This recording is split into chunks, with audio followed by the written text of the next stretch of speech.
The breakthrough of Wagner Group through Suwałki Gap, is it real or are we again scared by Russian propagandists? And also about the beginning of the Ukrainian safari. Now there is a lot of talk that PMC Wagner will allegedly cut through Suwałki Gap corridor. First of all, such claims come from Russian propagandists and all sorts of talking heads, and secondly, provoke speculation themselves Wagner mercenaries. At the end of July, about 100 Wagnerites moved in the direction of Suwałki Gap, which caused the Polish security forces to be on high alert. Although it is extremely difficult to imagine a breakthrough into Kaliningrad Oblast with 100 mercenaries.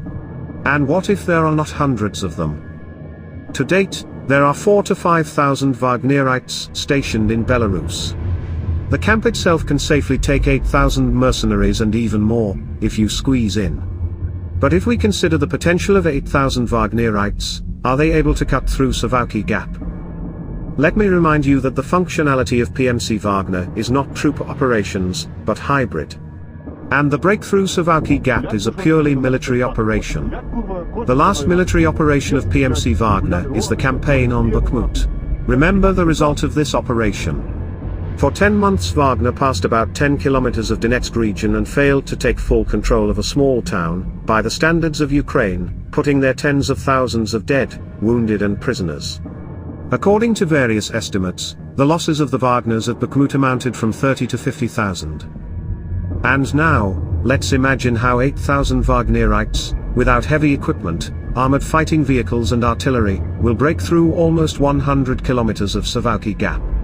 But there is a small nuance waiting for them, the Polish army.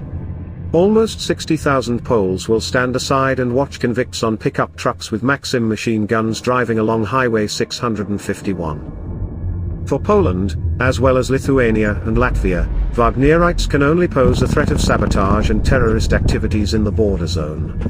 Other threats are excluded. Unless Moscow has the goal of getting rid of the Wagner Group completely and throwing them into a suicide mission. But this is not the case. Poland's Rzeszów can sleep easy. And now let's move on to the second part. And do you know why they don't activate an air raid alarm in Moscow when they are being attacked by drones right in the city center? Because you can't so panic. But in order to put out the panic in general you need more air defense in Moscow. The electronic warfare isn't working against Ukrainian drones anymore. And why cannot add air defense? Because they are not enough, so it will be necessary to take from the front. And also June to July were absolute records of destroyed complexes relative to all other months of the war. And also the other day the railroad bridge at Chonga was once again attacked. And a few days in a row, Moscow. What if tomorrow it's Peter, Ryazan, Rostov? And if all together? Little by little, not much more is needed. Propagandists say, Putin doesn't care about panic, there will be no panic. But if they didn't care, they'd turn on the siren, but they don't. They fear panic when they start to turn on the siren, the final understanding will come that war has come to their home. Muscovites' stress has not yet receded after the trenches and the fleeing of the police before Prigozhin's offensive. And already now the Ukrainian defense forces have once again knocked out the bridge at Chonga, destroy warehouses in Crimea, headquarters near Mariupol and Melitopol.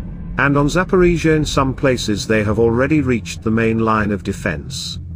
What if they take not one, but 20 air defense systems from the front? This is the beginning of the Ukrainian safari, and by the looks of it the most interesting thing is already close.